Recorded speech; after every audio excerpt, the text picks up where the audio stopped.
इस तरह चुटकियों में घर के काम करना चाहती हैं, लेकिन ईद की छुट्टियों के बाद इतनी सारी एंजॉयमेंट के बाद, मज़े मज़े के खाने खाने के बाद और स्पेशली रमज़ान के बाद ना ही हमसे जल्दी उठा जाता है, ना ही रात को वक्त पे सोया जाता है।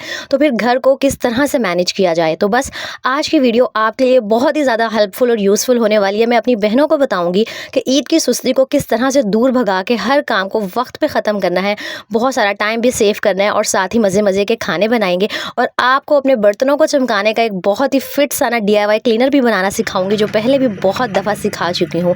तो बस अस्सलाम वालेकुम प्यारी बहनों, उम्मीद है जी आप सब ठीक ठाक होंगी। आप सबकी ईद बहुत अच्छी गुजरी होगी। अल्हम्दुलिल्लाह मैं बिल्कुल ठीक हूँ और मुझे उम्मीद है कि मेरे ईद के सिंपल से व्लॉग्स को आपने बहुत इन्जॉय किया होगा। ईद तो जी अल्हम्दुलिल्लाह बहुत अच्छे से गुजर गई, ख़त्म हो गई, रोज़े भी ख़त्म हो गए। अब आना है हमने वापस अपनी रूटीन पर। तो सबसे पहला काम जो आपने करना है ना, वो ये है कि अपनी रूटीन में आना है वापस।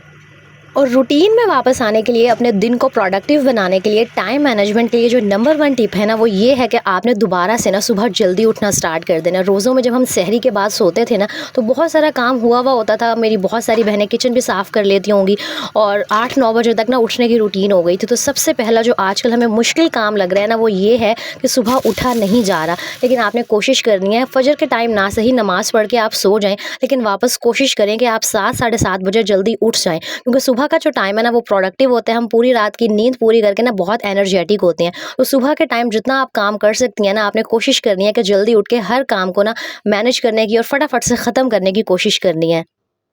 यहाँ मैं आपको बताती चलूँ कि नाश्ता बनाने के बाद ना मैं आ गई थी रूम की हालत को संवारने, क्योंकि ईद के जो 3 दिन थे ना, उसमें मैं डेली बेसिस पर सफाई तो करती रही थी, बल्कि 2 दिन तो मैं अपनी अम्मी की तरफ गुजार आई थी। तो घर की सफाई हुई नहीं थी बहुत अच्छे से, मतलब हल्की फुल्की बस मैं झाड़ू लगा देती थी, डस्टिंग कर देती थी। लेकिन वो जो प्रॉपर डीप क्लीनिंग होती है ना, अच्छे से सफाई करना, बेडशीट वगैरह को चेंज करना, अब थी उसकी बारी।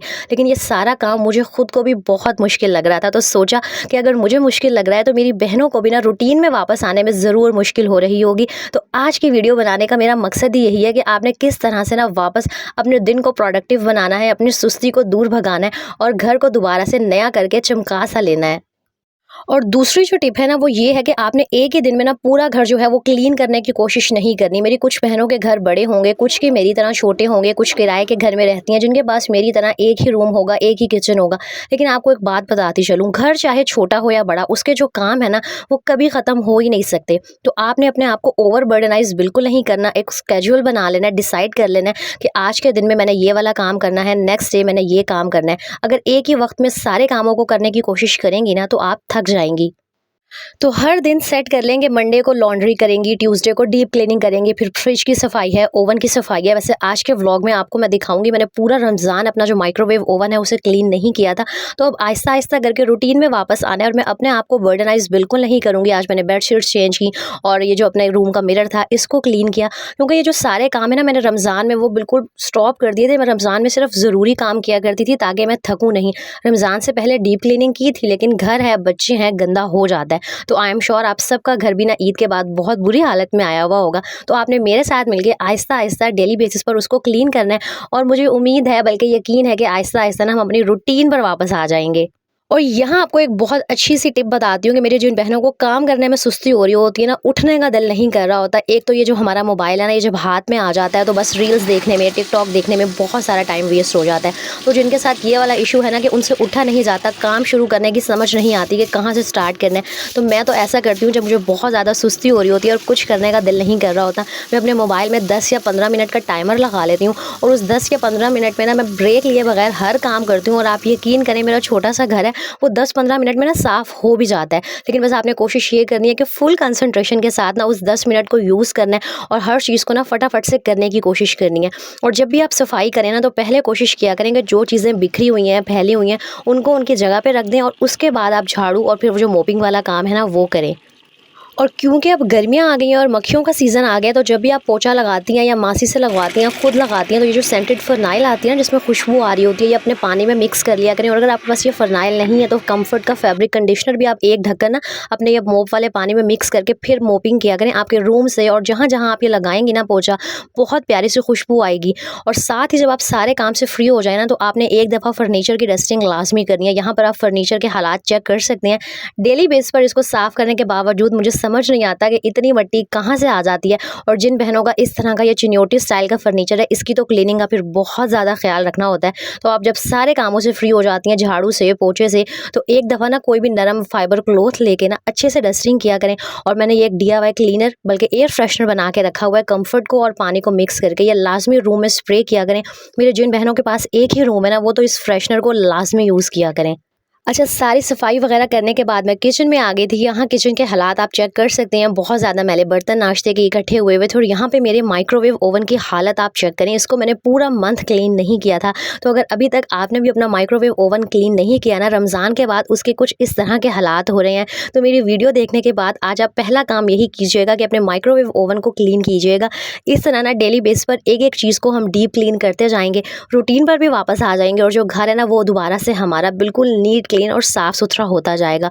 और वैसे भी जब इंसान का घर साफ़ सुथरा होता है ना, तो बहुत ज़्यादा ज़हनी सुकून मिल रहा होता है। मेरे साथ तो ऐसा ही है कि अगर घर गंदा हो ना, तो मेरा सारा जो मूड है वो ख़राब हो जाता है। और अगर घर साफ़ सुथरा हो ना, तो कसम से इतना सुकून मिल रहा होता है ना, इतनी खुशी हो रही होती है जैसे पता नहीं कौन सा अवार्ड जीत लिया है मैंने।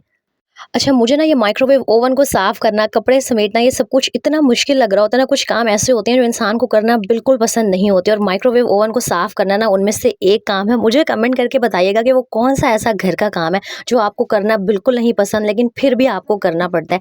एक ये कपड़े समेटना, दूसरा ये इस तरह की चीज़ों को साफ़ करना मुझे बहुत मुश्किल लग रहा होता है। लेकिन क्या करें यार, जब घर है उसको सँभालना तो है ना, और सँवार के भी रखना है। और ये है जी वो DIY क्लीनर जो मैं बर्तन धोने के लिए और बहुत सारी चीज़ों को ना क्लीन करने के लिए यूज़ करती हूँ। आज मैं दोबारा बनाने लगी थी, तो सोचा आपके साथ शेयर कर दूँ। इसको बनाने के लिए आपको चाहिए काला तेल, और ये जो लिक्विड डिश वॉश होता है ना, आपने बराबर मिकदार में ले लेना है। यानी कि जितना आपने काला तेल लेना है उतनी ही क्वांटिटी में आपने लिक्विड डिश वॉश को ऐड करना है। फिर किसी भी स्प्रे बॉटल में डाल के उसको रख दें, इसके अंदर पानी ऐड करें और इसे अच्छे से मिक्स कर लें। आपके जितने भी जले हुए बर्तन हैं जो कभी सदियों से साफ़ नहीं हो रहे थे ना, बहुत ईजिली इस क्लीनर की हेल्प से क्लीन हो जाएंगे। और वो जो बर्तन मांजने में हमारे हाथों की ऐसी तैसी हो जाती है ना, हाथ बहुत ज़्यादा थक जाते हैं, उससे भी आपकी बचत हो जाएगी। मेरी बहुत सारी सब्सक्राइबर्स ने मुझे कमेंट किए थे, आप ही हमने ये क्लीनर बनाया है और इसके बहुत अच्छे रिजल्ट्स हैं। तो अगर अभी तक आपने नहीं बनाया ना, तो एक दफ़ा लाजमी बना के देखें, और कसम से आपकी जो ज़िंदगी है ना वो आसान हो जाएगी।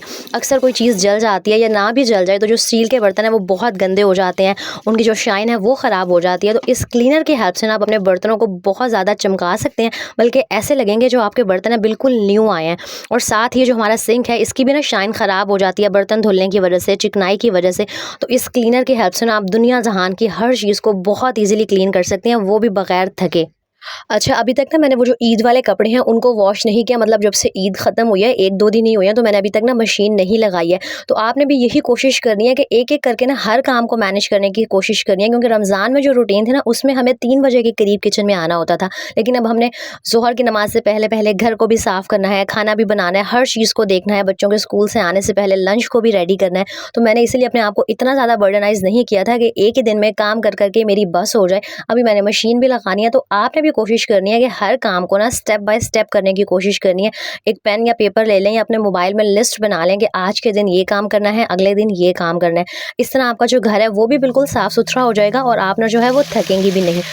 और आज मैं खाने में बना रही थी बीफ का यखनी पुलाव। मेरी कुछ सब्सक्राइबर्स मुझे कह रही थी आप भी इसकी रेसिपी शेयर करें, तो भाई जो डिटेल वाली रेसिपी है ना वो मैं बहुत दफ़ा चैनल पर शेयर कर चुकी हूँ। आज मैं सिर्फ आपको बता देती हूँ कि मैं यखनी पुलाव बनाने के लिए पहले यखनी बना लेती हूँ, फिर प्याज अच्छी तरह से ब्राउन करके गोश्त को उसमें ऐड कर देती हूँ। अदरक लहसुन का पेस्ट जाता है इसमें, टमाटर और हरी मिर्चों को ग्राइंड करके वो ऐड कर देती हूँ।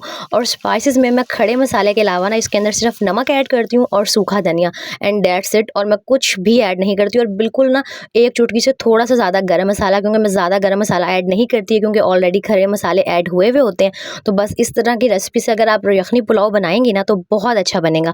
और मेरी कुछ बहनें मुझे कह रही थी आप ही हमारे चावल अच्छे नहीं बनते हैं। तो भाई चावल जो है ना वो प्रैक्टिस से इंसान को बनाने आते हैं, अंदाजे से बनाने आते हैं। ये नहीं है कि यार आपने एक दफ़ा बनाए और वो सही बन जाएंगे। और वैसे मैं पानी का इस तरह हिसाब करती हूँ कि अगर मैंने 1 गिलास चावल बनाया ना, तो उसमें मैं 1.25 गिलास के करीब पानी ऐड करती हूँ, और हमेशा ना मेरे चावल बिल्कुल परफेक्ट बनते हैं। यहाँ वीडियो में आपको नज़र आ ही रहा होगा, बहुत मज़े का पुलाव बना था।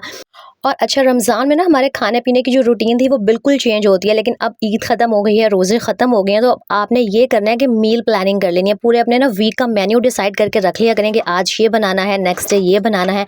अदरक, लहसुन की पेस्ट को क्यूब्स की फॉर्म में स्टोर कर लिया करें। टमाटर को ग्राइंड करके इस तरह स्टोर करके रख लिया करें। इस तरह जब छोटे-छोटे काम आपके हुए हुए होते हैं ना, तो आपका जो घर का काम है वो बहुत आसान हो जाता है। वही बात है ना, मेरी कोशिश होती है कि ज़ोहर की नमाज़ से पहले घर भी साफ़ हो जाए और जो खाने-पीने का सारा काम है ना, वो भी मैं कर चुकी हूँ। तो इसलिए टाइम पे मैनेज हो जाता है, क्योंकि मेरे फ्रिज में बहुत सारी जो चीज़ें हैं ना वो ऑलरेडी मैंने बना के रखी हुई होती हैं। जिस तरह आज मैंने यखनी पुलाव बनाया था ना, तो मैंने एक दिन पहले यखनी बना के रख ली थी। इस तरह छोटे-छोटे काम अगर आप पहले कर लेंगी ना, तो आपके किचन का काम बहुत फटाफट ख़त्म हो जाएगा। और वो जो 10 मिनट के अलार्म लगाने वाला रूल है ना, वो अक्सर मैं किचन में भी फ़ॉलो कर रही होती हूँ जब मेरा खाना बन रहा होता है। यहाँ पर जिस तरह चावल दम पर थे ना, तो मेरे पास कुछ फ्री टाइम था। मैंने जो बर्तन धो के रखे हुए थे वो मैंने सारे दोबारा रैक में लगा दिए थे, और ये जो मेरे सारे काउंटर टॉप पे चीज़ें पड़ी हुई थी ना, मैं डेली बेस पर हर चीज़ को हटाती हूँ और फिर क्लीन करती हूँ। और टाइमर लगाने का ये फ़ायदा होता है कि मुझे पता होता है कि इस 10 मिनट के टाइम पीरियड में ना मैंने हर काम को ख़त्म करना है। तो मेरी जिन बहनों से काम नहीं किया जाता, जो जिन्हें बहुत ज़्यादा सुस्ती होती है और स्पेशली ईद के बाद कुछ भी करने को दिल नहीं कर रहा ना, वो ये 10 मिनट वाला रूल लाज़मी फ़ॉलो करें और मुझे फिर बताइएगा कि आपका काम टाइमली ख़त्म हुआ है या नहीं हुआ। और एक और बात यहाँ पर आखिरी आपको बताती चलूँ कि बेशक मैं पहले पूरे घर की सफाई कर चुकी थी, किचन भी मैंने साफ़ किया था, लेकिन जब मैं खाना बना के फ्री होती हूँ, बर्तन धो लेती हूँ ना कुछ नीचे गिरा हुआ होता है, तो मैं हल्की-फुल्की सी किचन में झाड़ू दोबारा लगा देती हूँ। और ये जो किचन की डस्टबिन है ना, इसमें शॉपर चढ़ाने से पहले नीचे एक मोटा गत्ता लाज़मी रखा करें। इस तरह ना जो डस्टबिन है वो नीचे से गीली नहीं होती और स्मेल भी कम आती है। यहाँ पर जी अल्हम्दुलिल्लाह सारा काम हो चुका था, किचन भी बिल्कुल क्लीन हो गया था, और ये था मेरी बहनों के लिए एनर्जी बूस्टर व्लॉग। उम्मीद है आपको अच्छा लगा होगा। अच्छा लगा है तो लाइक, कमेंट, शेयर लाज़मी कीजिएगा। अपने फ्रेंड्स एंड फैमिली के साथ शेयर कीजिएगा। नेक्स्ट व्लॉग में मिलेंगे। अल्लाह हाफ़िज़।